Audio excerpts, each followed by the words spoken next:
Word on this computer and we're recording. Okay. So, hello everyone. I am in conversation with Johnny Saldana. He is now retired from Arizona State University. And as you already know, you have read his books and his writing. So Johnny's going to talk to us about his writing practices and some of the ways he navigates his own writing. So thank you, Johnny, first of all, for doing this with me. I'm very honored to be invited. Thank you. Thank you. So one of the questions that I wanted to start our conversation with was, talk to me a little bit about what your writing practice is. Do you have a place or time where you get in? Do you clear everything? Does it look like a mess? What is your general writing practice? I've reflected on that, and I've noticed that it's evolved or changed or shifted over my academic career. I noted that in my 30s and 40s, I worked from my office at my university, and I would be fortunate enough to have long blocks of time. And long blocks means like 3 or 4 hours of uninterrupted time where I could just be seated at my computer and I could work there. But in my 50s and 60s, there seems to be either a cognitive shift that comes with age, or else perhaps maybe technology has reshaped the way that I think. I can't do that anymore. I need to work in smaller blocks of time, like maybe an hour or two, and I have to do it in such a way that I know that I won't be interrupted. Like if I have tasks in the morning, as mundane as I have to do laundry, I have to go grocery shopping, that kind of puts a dent in my writing schedule. It's like I have to start writing at the very first thing in the morning and then save all the mundane life tasks for later on. So I still need those uninterrupted blocks, but I just need them now in shorter bursts. I find I work better that way. I've also had to mindset myself where my goals have also become truncated. I used to, early in my career, say, okay, I'm going to work on the complete chapter today. I can't do that anymore. Now say, okay, I'm just on these paragraphs, or I'm just going to work on X number of pages. So my writing with age has changed and shifted, and I don't know whether that's quite common. People in academia who over their careers, their writing habits shift. But I do notice that when I'm on a roll and I'm really excited by what I'm writing, then the motivation takes over and keeps me going for a longer period. Mm-hmm. It's interesting that you said you now write not so much thinking I'm going to finish the chapter, but I'm going to finish these paragraphs or this section, because I tend to train my students to write like that, only because they get very overwhelmed thinking about, I'm going to have to write the whole dissertation. No, not in one sitting. I'm going to have to write a whole chapter, not necessarily in one sitting. I'm going to have to finish 40 pages. No, not in one sitting. So I always kind of help them chunk it down to a manageable bit so they can do it. But Right. It's for very different reasons. It's for reasons of, journeying into the unfamiliar, because this is for first big writing piece that they're doing. So it's journeying into the unfamiliar. When you do write with the paragraph or a small chunk in mind, are you reading and writing at the same time, or do you do your reading in advance and then take notes and then you're writing? I'm actually doing everything in a very iterative manner. I'm reading anywhere from 2 to 3 books simultaneously as I'm writing something. So maybe a chapter from one of my books, and it doesn't necessarily inform my writing, but anytime I come across something in my reading that I know is going to be worth citing or referencing in my work, I'll highlight it in the book. And then when I'm finished with the book, I'll transfer whatever I find is very salient from that book into the books that I am writing. Mm-hmm. And I find that that process works very well because I'm writing now in shorter time frames. My mind is also kind of all over the place. The other thing that occurred to me is that I used to have to write chronologically, where I had to start with the front matter, then go to chapter 1, then chapter 2, and so forth. I find though, however, I get inspired to work on something that maybe that doesn't appear until chapter 4. So I'll immediately go to that regardless of what has already been written. I Mm. find I work best when I'm writing about something I'm inspired by, regardless of when it falls in the table. That sounds like you're tracing your pull. You know, whatever the pull is, you're just kind of going with the pull and you're tracing the pull and then landing where it takes you. Yes, Excellent. exactly. Excellent. Do you listen to music or are you always quiet when you're writing? I have to have absolute quiet when I'm writing. Even music distracts me. Mm. I sometimes I'm an MSNBC junkie, and sometimes I would love to listen to the news as I was writing, but that was just way too much cognitive overload. Mm. So I find that I really work best in absolute quiet. No pets or anybody around you either? Well, the pets are going to do what they want to. In fact, I was going to forewarn you, if all of a sudden you see a cat appearing in the screen, that's just his way of working. Okay. Well, no, I wondered about that because people have, different sort of writing space, ritual mates, writing mates. Were there ever a time that you struggled with writing or you felt like there were challenges that you needed to overcome or you doubted something that you were doing? And if so, how do you navigate that? I find one of the things I say frequently is that, in my early student days and my early career days, people kept telling me, you need to find your voice. Hmm. And for the longest time, I struggled with what does that mean?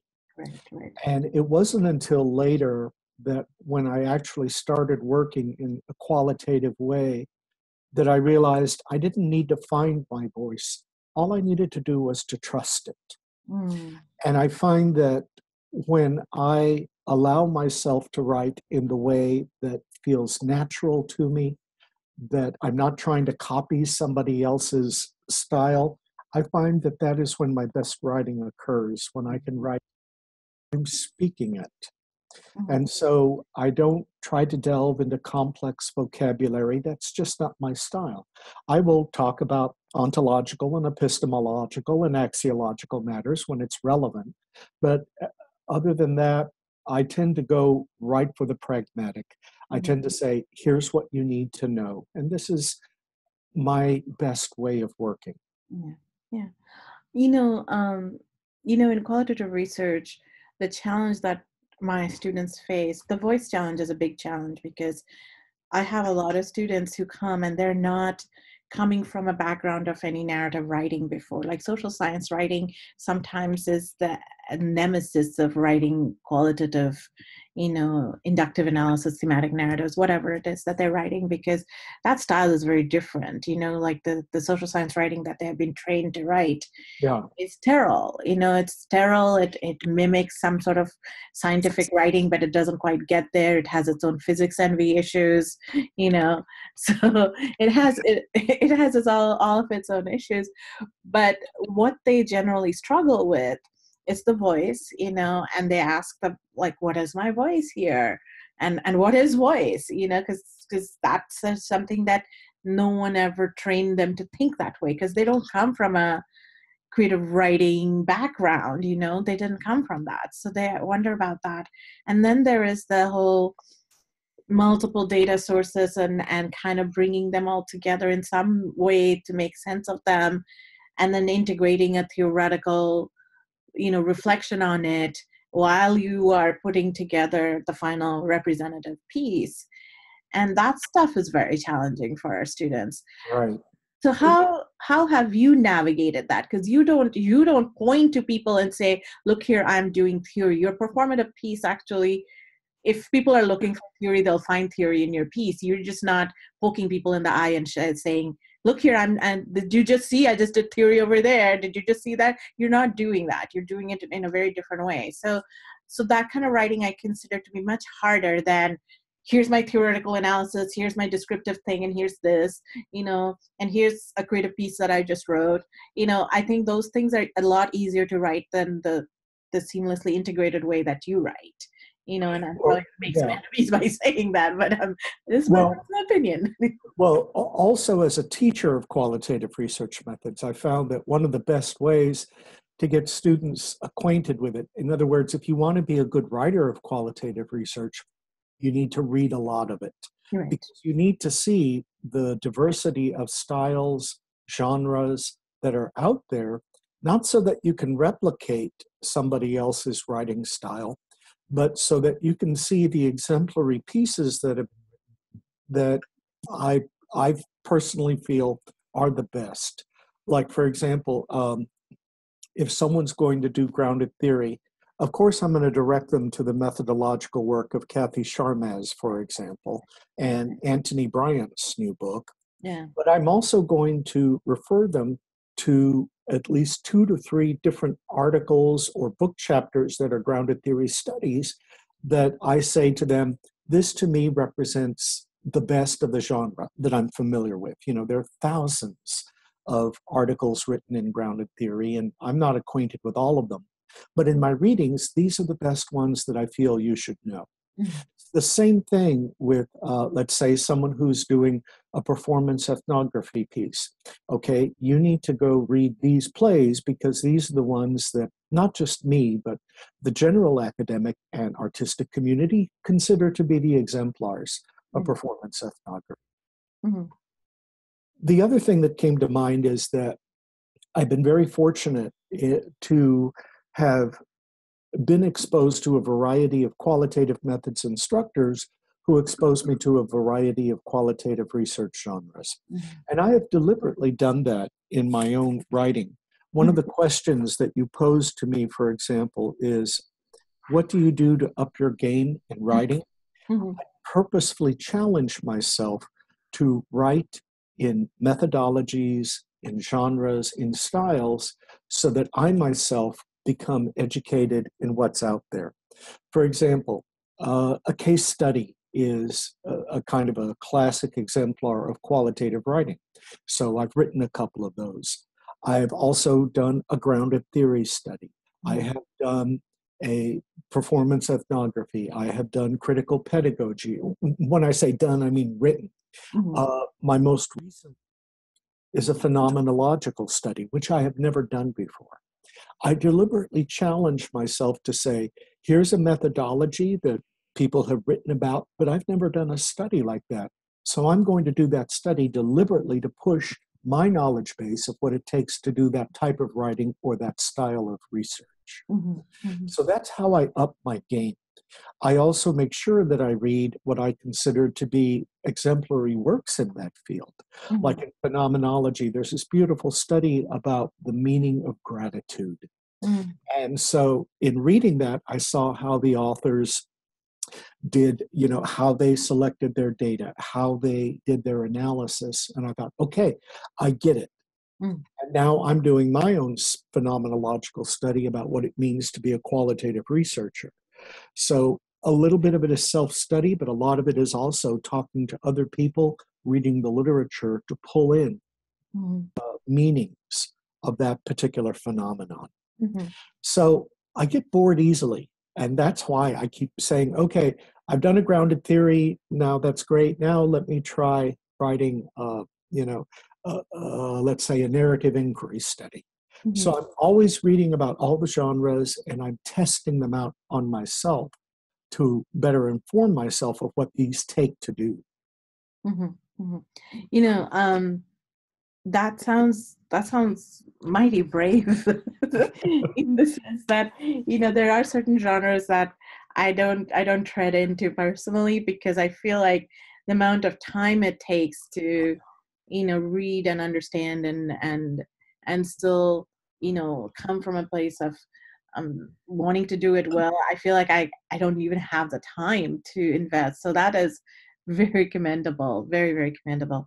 um what One of the things that our students are having trouble with is the synthesis portion of it. So what I hear you say in terms of how to navigate that is to maybe look at similar or different genres of writing in qualitative research and then pull from it whatever that inspires you.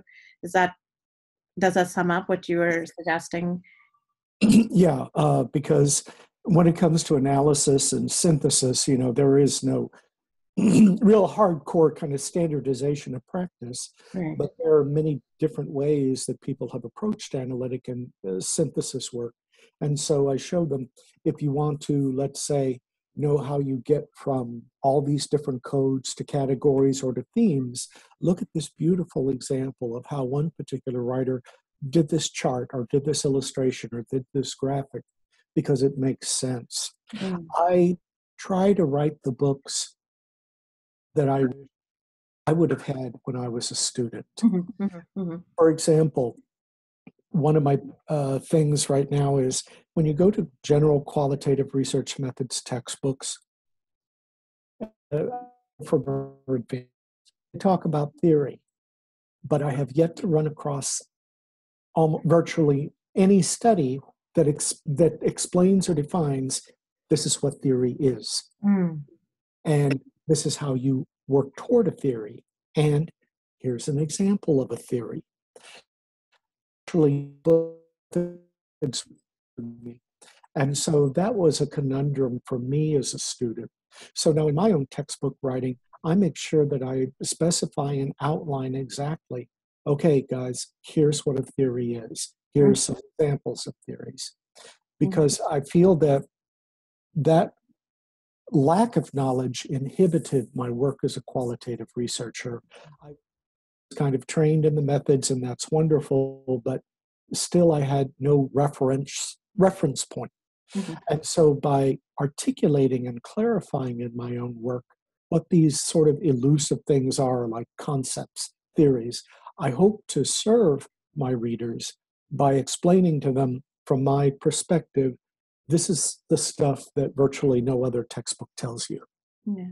And I think that's important because, in doctoral education, we're expected to know so much, but not everything is made transparent. So you have to just sort of pick it up by osmosis or do your own figuring out and you sort it out. And it could be really hard because, we have a lot of students who don't have the kind of literacy of navigating those academic spaces, and so they are wondering like, well, I read what I read, how do I know that that is theoretical framework, epistemological framework, or ontological framework, or conceptual framework? I mean, Uh, it's just you know terms bludgeoning against them, like linguistic bludgeoning. yeah, I you think it took me 2 to 3 years to wrap my head around what is a conceptual framework. Yes. And I read so much about people saying, "Well, this is what it is," but it still didn't sink in. It did not make sense. Yeah. It wasn't until I was able to make the production parallel in theater when we're working on a play production. We'll ask a director, "What's your concept? Right. How are you envisioning the production?" And Mhm. it wasn't until I was able to find that parallel that I was really able to understand, oh, okay, this is what a conceptual framework is. And so that's another thing that I explain in my textbook writing, hopefully with some clarity that says, okay, this is what the kind of discourse is running around in the academic community, but here's my best explanation of it in everyday language for you. Mhm. Mhm. Yeah, no, that has helped students quite a bit, especially when you write that way, because students have been very confused and they don't quite know. Some of the theory work that they end up doing just stays confined to the chapter in which they're writing it. Yeah, it's like, your book, Fundamentals, Yeah, uh, is written in elegant, clean, accessible language. And that's the kind of writing I feel we need to provide to our students. Now, granted, when, the second semester and third semester comes around, the textbooks need to be more advanced. yeah, And so I will write for that particular, level yeah, of knowledge that they need. yeah. But I think that we need to start off introducing our students, not confusing them and trying to show them how smart we are, but No, to clarify, I think, look, these are the secrets. This yeah. is the stuff that you're not going to read in other people's textbooks. Right, right. The fundamentals actually wasn't, it's not even a textbook. It's supposed to be like more like a It's a guidebook. resource. Yeah, it's a Yeah. resource. And it can be used as a supplemental to a text. And when I was doing it, it was just generally like pedagogical handouts that I was giving out in class, you Yeah. know. And then Mitch said, why don't you write some narratives around this handouts, and then it's a book. And then when I was writing the narratives, I was explaining so much. Then he's like, let's make it a textbook. I'm like, no, it's not at a textbook level yet. So the book is working as a workbook. But, you know, I also thought about it that if somebody doesn't have a qual presence in their university, in their learning spaces, and they want to understand it, but they want to understand it in a more interactive way, like not Yeah. just read about it but actually do something with it, and I have a lot of pedagogical examples in there, then can they pick up the book and start from the beginning to the end and be able to at least have a decent research design and handle data a little bit. And that's where I think a book like that, and also some of the ancillary materials I develop for some of my works, helps the student, because if learning comes from doing, Yeah. our classes, our seminars, colloquia need to be as participatory as possible. Right. It's, yes, there is value in dialogue and in discussion, but that is not the maximum learning domain. On our feet, working with manipulatives, exploring bodies, that highly come to understand social life. Yeah. And I find that when they experience it, then they become better researchers when they work with other people. So Yeah, you were asking about some of my writing habits. Okay, well, I was trained in my undergraduate work as a playwright. mm, So a lot of those writing principles of writing for the stage mm, seems to transfer in my prosaic writing occasionally. Um, so that write with a very vivid sense. I write as if I am reading it aloud. In fact, almost everything that I write, I actually voice out loud mm, after a first or a second draft, so I can test its narrative flow, its rhythms. mm. And if something doesn't feel right to me as a reader, then that's a sign that I need to go back and revise my writing. Well, that's really helpful because now you just told me what I tell my students to do. I didn't even script this. It actually worked out very well. In fact, Yeah. what I tell my students to do, read it out loud and read it a little slowly. Mhm. Don't rush through it. Let the words come in. Feel it in your body. See where you're stuck. See if the three words in a sentence together is making your tongue twist in some weird way. You got the rhythm of the sentence is not there. That Right, kind of right, stuff. right. So I tell them these things, they think I'm mad, but No, you're not mad. You're a good teacher when you tell them to do that, you know? I'm looking at some of the other questions that you sent me ahead of time. Um, I think we touched most of it. yeah, I would say, what tips would you have for someone who is That's the beginning to last one, write? yeah. Yeah, the first document. And I think you have actually specified a few things already in your work. If I can summarize, you have already, and not in your work, in this conversation, you talked about reading across genre, a lot of different types of reading, being inspired by that reading. Just now you talked about writing and then, reading it out loud to see whether it has narrative flow.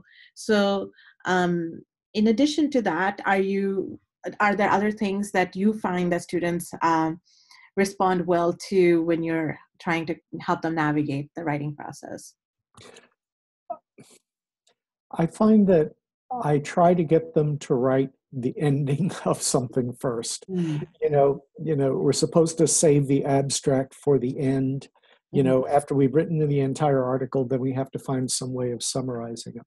I Mhm. tell them to work backwards. Write either the abstract first, and in your abstract, you must include the findings. Don't tease me with what I'm about to read. Tell me what the headlines are. Mhm. And then I tell them to work on what I kind of jokingly call the big kahuna paragraph. Mhm. It is a paragraph that brings the analytic work, the synthesis together into, 5 sentences at least, that tells me this is what I learned, this is what I discovered, these are the conclusions, however you want to label it. Mm. Um, I tell them, write that first. Mhm. Mhm. And then now you know what to work for. Mhm. So that even though they might not, have all the findings at the very beginning, maybe they're still in the analytic phase, I will tell them by writing, it's forcing you to think about what you are learning. Mhm. So what it is, in a way, is writing a rough draft of one of the latter stages of the analytic memos, but it's writing it in such a way that in 5 sentences, you need to tell me what the major takeaways are. Mhm. Mhm. So I say, work on that paragraph, love it. That's your penultimate goal. Mhm. And then once you've gotten that written, then it makes the journey a lot easier because you know what the destination is. Now, the final paragraph or that kahuna paragraph is going to shape and reshape and change as you learn more and you want to fine tune, or maybe a new discovery comes up. That's fine. But I always tell them work on the ending first and then write everything leading up to it. Mm. Very nice. Very nice. I love the big kahuna as a framing, because then Yeah. that, I usually give them a prompt, but I'm now going to frame it a little bit differently, so that they get big kahuna. It's very quickly accessible. Now, they read all of your writings in various, they have various pieces they read that I recommend that they read, including the Blue Collar Rant, of course, you know. Um, but, but what might be like 3 pieces that you would recommend that they read that will help them with their writing? Your work. Yeah. My most recent textbook is Qualitative Research Analyzing Life, which Hmm. I co-authored with a former doctoral student of mine, Matamasta. Hmm. That is a book in which I really put a lot of emphasis on one chapter is nothing but writing, Hmm. which illustrates all the various different approaches, like a confessional tale and how you build an evidence, those things. That textbook, even though it's geared for a beginning researcher, it's your sort of intro course. I really put a lot of thought and effort into that in making sure that it really contained so much of what I feel qualitative researchers need to know. Another important part of that book is that it contains 2 chapters, in fact, on analytic synthesis. Hmm. We talk a lot about analysis, but analysis is taking things apart, synthesis is putting things together. So I devote 2 chapters in that work to how you synthesize all these different pieces. The other thing that I would recommend, I think perhaps in my writing, boy, would be, it's very mechanical, but the coding manual for qualitative researchers just uh, was a mysterious process that really wasn't explained in the literature before I started that book. And so I wanted to be able to clarify for people in the research community, okay, based on all the stuff that's floating around, this is what coding is. Here's some examples of coding. This is what you do with the codes after you put them all together. Yeah, that's really valuable, and that's a required text for my students in their advanced data analysis. They have that. They're not Good. getting through that without it. And some students don't necessarily, that book serves differently for different people. So some people really take to the structure, and they love the guidelines and the breadcrumbs for first cycle, second cycle, the synthesis. They love that. Other people don't necessarily feel like what they're doing lends to Right. certain kinds of coding as much, but they like the general other things that are in there that they can Mhm. pull, that necessarily isn't so structured in terms of coding, but it helps them organize and chunk their information in some other way that, it's generative for them, Mhm. even if it's not exactly what you're saying. It inspires them to figure out another way to, it just opens a space up for them in ways that they couldn't think before. The compliment that I've received quite frequently is that they can't believe that I'm the kind of person who writes performance Yeah. ethnographic Yes. plays, and Yes. then this hardcore book about how to code Yes. data, and Yeah. then here's how you write poetry. Yeah. People are over there saying, how do you do all of that? Yeah. Yeah. And I say that being an artist has made me a better researcher, and Right. being a researcher has made me a better artist. Right. So that I truly believe that we need to make ourselves as eclectic, as diverse as possible when it comes to research. Yeah. Yes, some people, let's say, have an affinity for narrative inquiry or autoethnography. They'll devote their entire careers to that. Okay, that's great. That means that you're becoming very expert in that methodology. Mhm. But at the same time, that limits what you do. I feel that by deliberately pushing yourself to write plays, to write poetry, to write hardcore grounded theory studies, to do as much as you can, broadens your scope, your abilities as a Mhm. qualitative Yeah, researcher. for sure, for sure, for sure. All right, so we need a third resource. Oh boy, that's tough. I'm trying to think of maybe an article Page or a. to stage. They read already. They read page to stage. They read blue collar one. They read the coding manual. So those three, Mhm. they have it for sure. They read it. Anything else?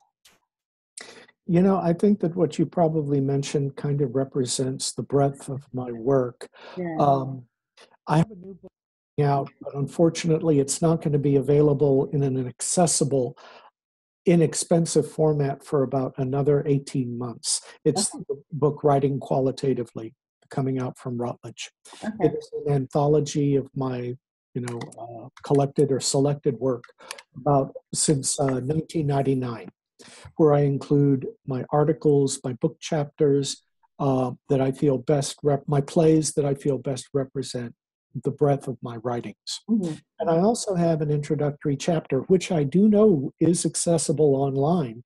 In other Mhm. words, you can read the whole first chapter, which is called Writing Qualitatively, where I talk about the Mhm. writing process.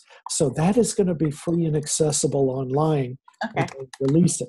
So that's the resource that I would say, Okay. since it's free, don't pay $140 for this book.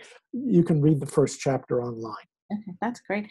I also really liked your other article where you, especially every time you rant, I like those ones really well. And you call it a rant. I'm not for people who are thinking that maybe I'm just using that word loosely. I'm not. Johnny calls it a rant in the Yeah, title yeah. itself, but that's why I'm calling it that. And so I love your rant. So there was a rant that you did about people, and this is also in your ethnodrama book too, is about people writing poetry. And you had I that whole article, I think it was in QI, that you This had. is not a performance text. Yes. Yes. And I think that's important too in terms of writing as well, because a lot of people, um, and most recently I had somebody send me an article of, a dialogue between faculty, um, and it was a good point that they were making about people of color's work, how it gets evaluated in tenure and promotion meeting. And then so they did the conversation in performative text, except it's one of those performative texts where there's the dialogue doesn't sound like how people talk. And then it was also like Foucault in 1990 whatever, like in between. I'm like, nobody talks like that. So Mhm. then I was thinking about you, and I think it's important to study the genre and be true. And if you want to do genre bending, you got to be master of multiple genres to do those genre bending. So Right. maybe I'll send them to this introductory text, but I'll do the performance piece as well then. Yeah, I always say, in fact, in writing qualitatively in the introductory chapter, I start and end with a very important principle that came from choreographer Twyla Tharp. Said, before you can outside the box, you have to start with the box. Yeah. Meaning you got to know the basic fundamentals and the canon of qualitative research methods before you can start plays and writing poetry and diverging into these hybrid forms that are now coming out. I think that some students are perhaps maybe getting too wrapped up in saying, oh, I resonate with this one, so that's all I'm going to study. And I want to say, okay, that's cool. If you're excited by it, great. But have you learned the rules first? Yeah. Yeah. You know, Yeah. Well, thank you. This was so much richer than I imagined and longer than I imagined, but that's okay. I really enjoyed the conversation, and I appreciate you being so generous with your time. I know my students would love the conversation that we have had as well. Thank you so much. Thank you again. I appreciate having voice as part of your series. Thank you.